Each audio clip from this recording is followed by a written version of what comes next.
What if I told you that your cravings aren't your enemy? What if they're actually messengers from the deepest part of your mind, trying to save you from something far worse than any habit ever could? Carl Jung discovered this decades ago, and people still haven't figured it out. You probably don't realize how much of your life is shaped by battles you can't see. Addiction isn't just about cigarettes, alcohol, or doom scrolling until 3 a.m. It's about the ancient war inside you, between what you want and what you actually need, between comfort and courage, between the version of yourself you show to the world and the one you hide in the dark. Jung saw addiction not as weakness, but as a symptom, a desperate message from your soul. People will do anything, no matter how absurd, to avoid facing their own souls, he wrote. It's not laziness or lack of willpower that keeps you trapped. It's the terror of meeting your real self in the shadows. Here's what nobody tells you. Jung believed that addiction is first and foremost a psychological problem, what he called a complex. It's an unconscious cluster of thoughts, feelings, and behaviors that operates independently, like a program running in the background of your mind. Picture this. You're alone in a room, the world is quiet, you feel that familiar itch, that quiet pull towards something that promises to make the noise in your head go away. You know it won't last, you know how this story ends, but for just a moment, you want relief more than you want recovery. You light the cigarette, open the app, pour the drink, lose yourself for a while, hoping you can forget what you were trying so hard not to feel. Then comes the crash, the shame, the silent promise, never again. But here you are again, and the question that haunts you, why do I keep doing this when I know how it ends? The real answer isn't what you think. It's not about the substance, it's about what's missing from your life. Jung believed that addiction stems from an individual's attempt to escape from inner turmoil, unresolved conflicts, and the disconnection from one's true self. In other words, you're not addicted to the thing. You're addicted to avoiding yourself. If this is hitting different than what you've heard before, hit that subscribe button, because we're about to go deeper into territory most people never explore. And trust me, what's coming next will change how you see every craving for the rest of your life. Most people see cravings as enemies, monsters to be slain or locked away. The entire recovery industry is built on this war metaphor. Fight the urge, battle the addiction, defeat your demons. But Jung's philosophy flips everything upside down. He believed that every urge, every compulsion, every craving is a messenger, a part of your mind trying to tell you a truth that your waking self has refused to hear. Think about it logically. If you were perfectly content, perfectly whole, what would you need to escape from? What would you need to numb? Cravings are the language of your soul's pain. This is why the just say no approach fails so spectacularly. You're not fighting an external enemy, you're fighting yourself. And in any war against yourself, everybody loses. We live in a culture obsessed with control. Just be stronger, have more discipline, white knuckle your way to freedom. But if that actually worked for everyone, you wouldn't be here right now, would you? Jung would say, the shadow is not defeated by force. It is only transformed by attention. Here's what's really happening. Your craving is your psyche's attempt to solve a problem you don't even know you have. You think you want the cigarette, the drink, the endless scroll, but what you actually want is what that thing represents. Comfort, escape, connection, meaning. Jung himself saw this spiritual dimension clearly. In his famous letter to Bill W., one of the founders of the Alcoholics Anonymous, he wrote, "You see, alcohol in Latin is spiritus, and you use the same word for the highest religious experience as well as for the most depraving poison. Your addiction isn't to the substance, it's to the promise of transcendence, the brief moment where you feel like more than just your ordinary, struggling self. Imagine trying to push a beach ball underwater. The harder you press, the more violently it fights back. Eventually, it explodes to the surface with even more force than before. This is how most people live, suppressing, denying, fighting. The craving always returns, usually stronger. But what if there's another way? Here's what nobody tells you about addiction. It's not really about the substance or the habit. It's about what's missing in your life. In Jung's psychology, the shadow is everything you've rejected about yourself, everything you've denied, everything you're too ashamed to admit, even in your own head. The more you hide your shadow, the more powerful it grows. And addiction? Addiction is the shadow's favourite disguise. It shows up as comfort, but it feeds on your silence. You think, I just want to relax. I just want to feel good. I just want my brain to shut up for 5 minutes. But underneath, the shadow whispers, you're not enough. You're alone. You'll never change. Every addiction is a mask for pain. Most people spend their entire lives rearranging the mask, never realizing that real transformation only begins when you dare to look beneath it. Here's how to identify what your addiction is really masking. First, recognize your triggers. These aren't random, they're breadcrumbs leading you back to your deepest wounds. Some triggers are obvious. The bar where you used to drink, the stress after work, the sight of your substance in a movie, but the deeper triggers are emotional. Maybe it's that hollow feeling when you're alone with your thoughts.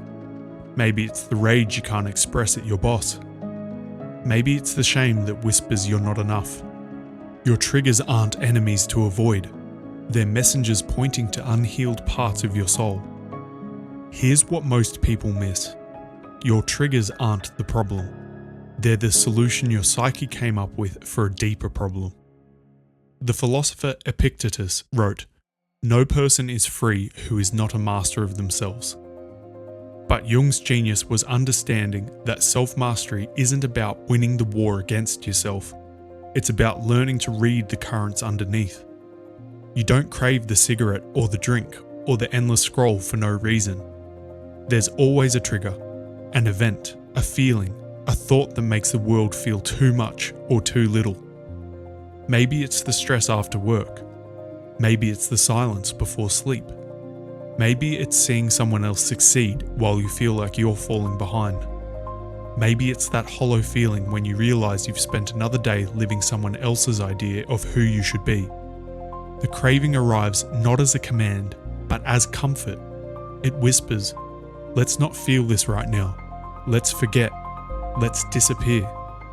The hidden pattern, every time you reach for your substance, you're trying to solve the same emotional equation. You're trying to fill the same hole, silence the same voice, escape the same reality. Most people never see this pattern because they're too busy fighting the craving to understand what it's asking for.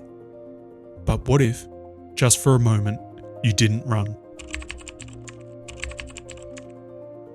What if you turned your craving the way Jung would and asked, why are you here? The answer might surprise you. Maybe it's not about the substance at all, but about the feeling you're trying to avoid. Maybe it's loneliness. Maybe it's fear of not being enough. Maybe it's the echo of a childhood wound that's still bleeding. Jung believed in what he called the magic of names. What you can name, you can tame. Here's how to start naming your cravings. Next time the urge hits, instead of tightening up or giving in, pause and complete this sentence. Right now, the part of me that wants to use is the part that feels lonely, overwhelmed, worthless, angry, exhausted, invisible, rejected, misunderstood. It might sound simple, even silly, but naming pulls the cravings out of the shadows and into the light. The more clearly you see it, the less power it has over you. When you can say, I know why you're here, you begin to change the story. The practice of psychological archaeology. Jung encouraged his patients to dig deeper into their unconscious motivations. Start tracking your patterns. Keep a trigger diary for 1 week. Every time you feel the urge, write down what time it is, where you are, who you're with, or if you're alone, what you were thinking about, what you were feeling, and what happened in the hour before. After a week, you'll start to see the patterns your conscious mind has been missing. Here's where philosophy meets psychology. The goal isn't to destroy the craving, but to integrate the lost part of yourself that's using the craving to cry for help. Jung wrote, "The most terrifying thing is to accept oneself completely. To accept your craving, not as the enemy, but as the voice of a wounded part, is to begin healing for real. The conversation that changes everything. Instead of fighting your urge, have a conversation with it. When it shows up, try this. I see you. I know you're trying to help me feel better. What do you really need right now?" Then listen. Don't judge the answer. Just listen. Maybe the answer is, I need to feel safe, or I need to feel loved, or I need to feel like I matter. Now ask, is there another way we can meet this need? A way that doesn't hurt us tomorrow? This isn't wishful thinking. It's practical psychology. You're training yourself to become curious about your urges instead of being controlled by them. How do you do this? Start with radical honesty. When you feel the urge, don't distract yourself. Don't beat yourself up. Instead, ask, what am I avoiding? What pain have I refused to feel? What hope did I give up on long ago? What part of me am I trying to silence? You might feel fear, sadness, or anger. That's okay. Most people turn back at this point. They tell themselves it's too much. But every time you face your shadow, you take back a piece of your power. The deeper truth. Jung discovered that people don't recover from addiction by getting stronger. They recover by getting more honest, by admitting what they really want, what they really fear, what they really need. As psychologist James Hillman put it, you don't really want the alcohol.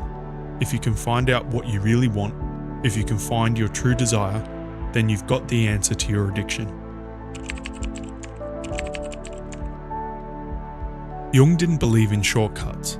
He believed in alchemy, the process of turning lead into gold, not by throwing away what's dark or heavy, but by melting it down, understanding it, and allowing it to be transformed by your awareness. Think about your craving as energy, raw, powerful energy. Most people waste that energy by fighting it or running from it. But what if you learned to use that spark instead of trying to extinguish it? The alchemists believed every poison could be turned into medicine if you knew the secret. Jung believed your craving is the very material from which your new self can be forged. The energy redirection technique.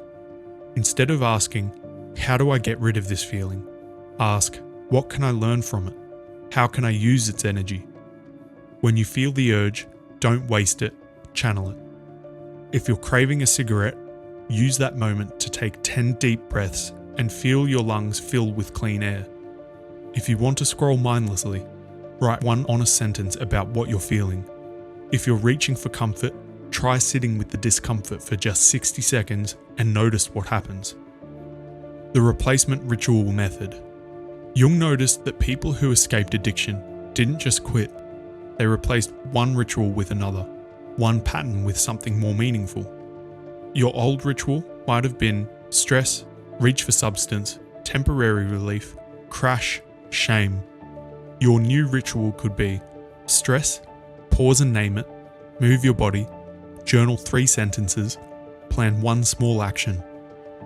This is the difference between unconscious repetition and conscious transformation. Over time, this approach rewires your relationship with yourself. You stop being the victim of your cravings and become their alchemist. Jung believed that underlying the 12 steps is the archetype of initiation in the form of containment, confrontation of the shadow, and finally, the relinquishing of ego control. It's about surrendering the need to control everything and trusting a deeper wisdom within yourself. Jung didn't give his patients a checklist. He gave them a way of being. Start with your dreams. Keep a notebook by your bed and write down whatever fragments you remember. Your unconscious speaks in symbols, and those symbols are breadcrumbs leading back to what you've been avoiding. When you feel triggered, practice the 4-7-8 breath.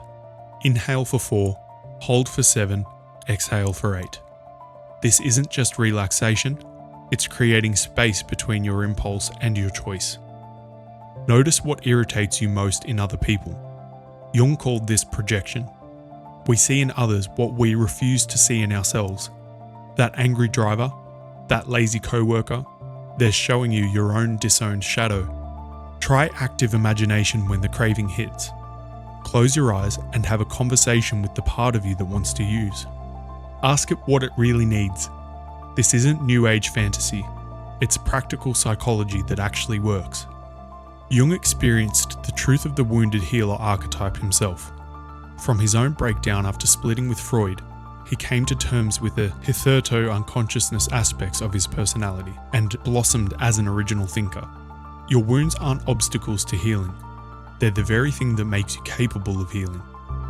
Every time you pause and face your craving, you reclaim a little more of your power.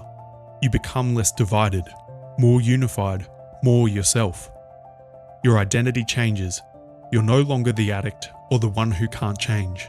You become the observer, the chooser, the alchemist, the one who can hold pain, loneliness, and fear and still move forward with purpose.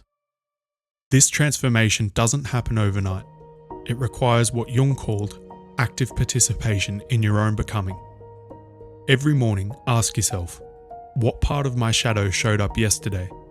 What was it trying to tell me? Every evening, reflect. Where did I choose consciousness over compulsion today? What small victory can I acknowledge? Jung understood that addiction is fundamentally a spiritual problem. As he put it, addiction is the equivalent, on a low level, of the spiritual thirst of our being for wholeness. You're not broken for having cravings. You're human.